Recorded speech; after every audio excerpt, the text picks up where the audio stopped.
Good morning, everyone, and let me join others in thanking IDSA and Indian Pugwash for hosting and organizing this important conference. It's a real privilege and pleasure to be here. Now, what comes into your minds when you hear the word security? Food, if you're hungry. Shelter, if you're homeless or vulnerable to exposure from either extreme heat or Arctic winds and snow, extreme weather. Perhaps nurturing love and protection. Maybe for you, security is about having enough resources to ensure that you and your family and those you love would never suffer from poverty and violence and their multiple miseries. I doubt if the image of a nuclear warhead jumped into your minds. But why not? Many of us here in this room live in one of the 9 nuclear-armed countries where governments devote billions of dollars each year to making and deploying nuclear weapons, telling us that they are essential for our security. Well, since the first nuclear bombs were dropped on the Japanese cities of Hiroshima and Nagasaki in August 1945, people have demonstrated their opposition, calling nuclear weapons immoral, among other things. Undoubtedly, the use of such weapons of mass suffering violates the moral codes of most peoples and religions. But that could be said of most, if not all, weapons, and wars, and rape, and murder. These are all immoral, but that doesn't seem to stop men doing them. So while it's desirable for morality to guide how we live and act, we have to acknowledge that ethical analysis has not taken us very far in removing nuclear threats. Proponents of nuclear weapons are particularly fond of casting advocates of nuclear disarmament as idealists, treating this as a moral stance, and this is then intentionally juxtaposed with the security realists who are supposed to understand why such weapons are necessary. And to ease consciences, a moral case can even be made for having and deploying nuclear weapons for deterrence. The moral case, with which political leaders comfort themselves, is that nuclear weapons are not instruments of mass destruction, but magic tools to prevent killing. So today's fundamental challenges to the mainstream arguments against nuclear disarmament are framed not in moral precepts, but in practical security and humanitarian imperatives. And that's what we need to focus on. And I'm grateful to all the previous speakers for highlighting different elements that we have to address.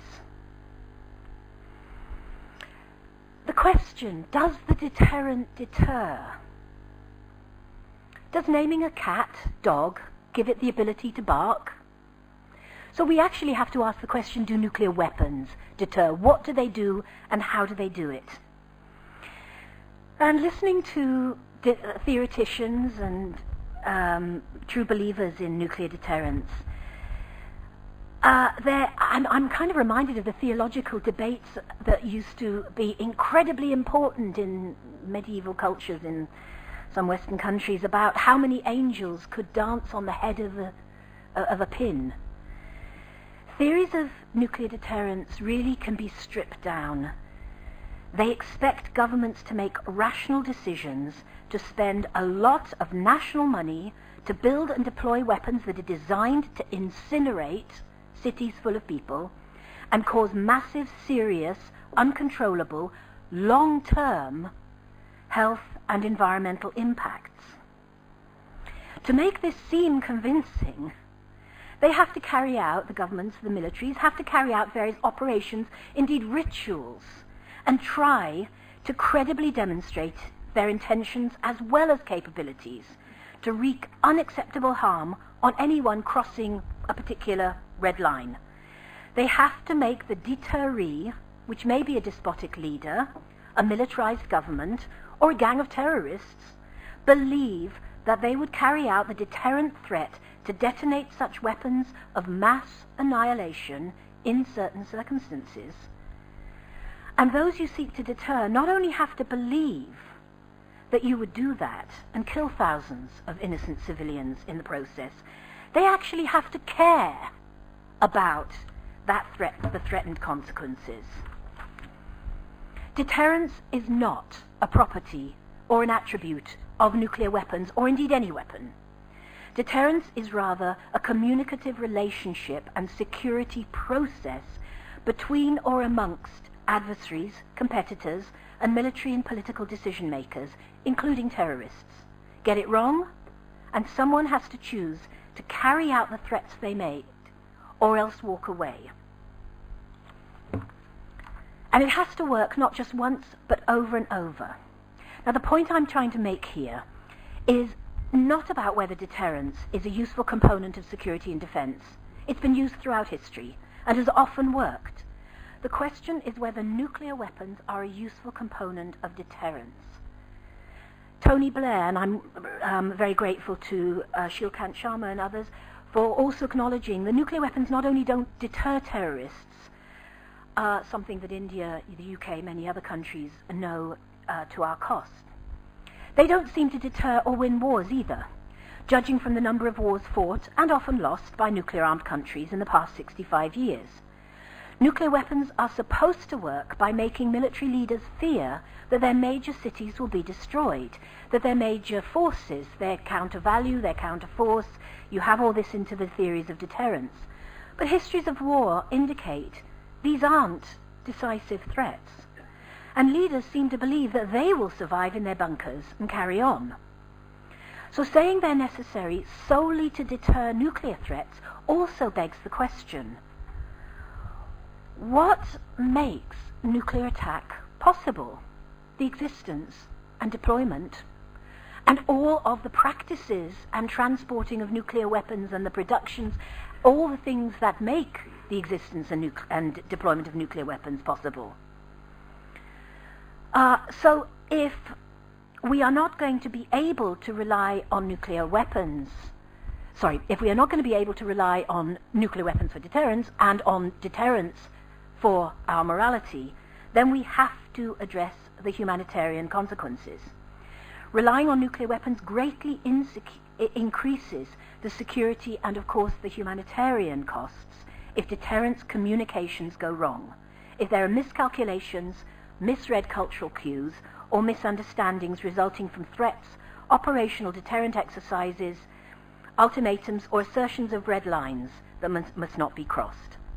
To the extent that deterrence can be useful, it requires the interplay of multiple elements, any one of which might fail. For deterrence to be convincing, you need to demonstrate and make sure you can survive and recover from any failure. Nuclear weapons make that much harder.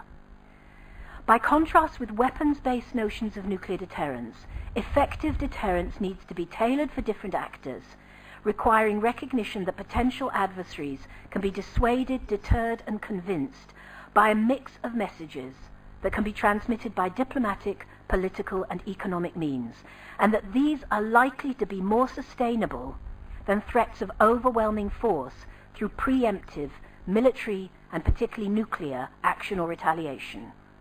It is risky and counterproductive, and therefore insecure, to rest the weight of a country's security on nuclear weapons. If that were justifiable, all governments would feel duty-bound to provide such protection for their populace, and the 9 nuclear-armed countries are often the first to argue that a nuclear free-for-all would be disastrous for everyone's security. So if nuclear weapons cannot be relied on to deter WMD use and wars, then what use are they? Is there any security case for nuclear weapons? Unfortunately, the answer to that might, these days, be yes, for Kim Jong-un and for the terrorists. In a world where some countries still attach status and value to nuclear weapons and carry out the operations that mean that nuclear capabilities, including actual nuclear warheads, are being transported and deployed, and in the absence of a universal non-discriminatory prohibition on acquiring, modernizing, producing, deploying, proliferating, and using nuclear armaments, the incentives to proliferate remain very potent. I'm going to cut through some of the arguments that I had for the sake of time, and point out, devoid of security value for major military and democratic powers, nuclear weapons have, if anything, increased in their attractiveness for terrorists and weak leaders. All they have to do is demonstrate that they might have enough nuclear capabilities to inflict unacceptable harm on a neighbor or other, and convince enough people that they could be mad, bad, or unscrupulous enough to use them. So it's increasingly clear that responsible military and political leaders believe the world would be better off without nuclear weapons. Faith in nuclear deterrence has been eroded for practically everyone except people like Kim Jong-un. Whatever status used to be attached to them is rapidly diminishing, and will continue to do so as a growing number of nuclear-free countries highlight the humanitarian impacts and consequences of their production and use, and argue for a comprehensive nuclear ban treaty. So in my final remarks, I want to address, and we've heard already about how, humanitarian drives for highlighting and curbing and eliminating different kinds of weapons are not new, and I could go into the history, but I'm not going to. And notwithstanding the immorality of threatening mass suffering and annihilation, the humanitarian arguments today provide an overwhelming security case for the abolition of nuclear weapons. More than just a moral condemnation, recognition of the humanitarian consequences of nuclear weapons opens up political and legal mechanisms beyond the NPT with the potential to transform the status, value, and role of nuclear weapons. And we've heard a bit about the growing pressure from states. We've heard about the Oslo Conference, the Nayarit Conference, 146 countries. I was pleased to see that India was amongst them, gathering in Nayarit in Mexico to discuss the humanitarian impacts of nuclear weapons. While humanitarian security issues relating to nuclear weapons continue to be raised at UN and other multilateral meetings, Austria also has announced that they're going to take the next step. So addressing nuclear weapons through a humanitarian lens means that we rethink what provides effective security. And let me make a few concluding points on this. This lens, this approach, puts human needs and security at the center of discourse. It looks at the facts and evidence to evaluate the real, actual, and foreseeable impacts and consequences of certain weapons and defense policies.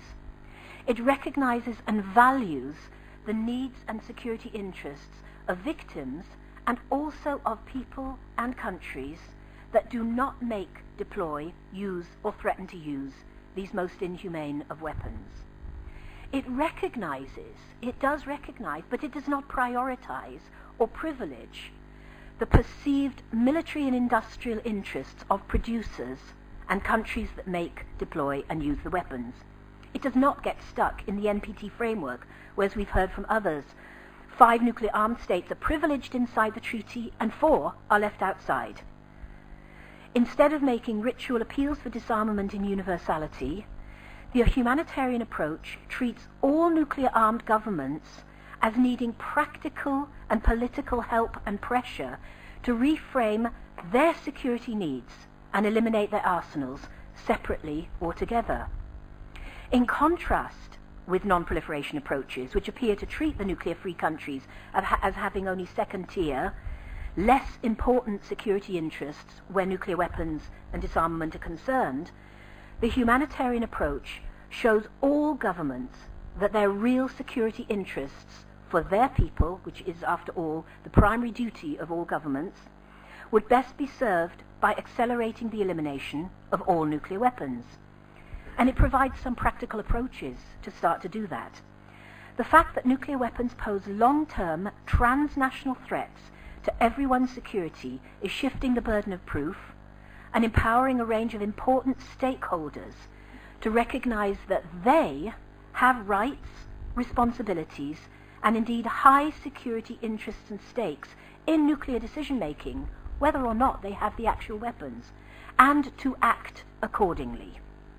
In accordance with their own national and humanitarian security interests, nuclear-free countries are coming under pressure from their own civil society and elected representatives and mayors of the cities to take the lead to transform the security calculus of their own governments, but also of the governments with nuclear weapons, and for the non-nuclear countries to take the lead to end the current impasse that blocks disarmament action.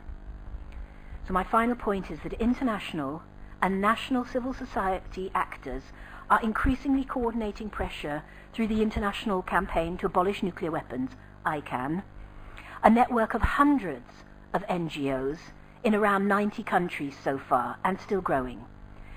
ICAN makes a convincing case that on security and humanitarian, as well as moral grounds, as many governments as are willing should commence negotiations on a treaty to ban the use, deployment, production, transferring and stockpiling of nuclear weapons and require their total elimination. The process and treaty should be multilateral and non-discriminatory as possible, open to all, but blockable by none. And that is a moral position and a security position in today's very diverse world of 192 UN member states. Thank you very much.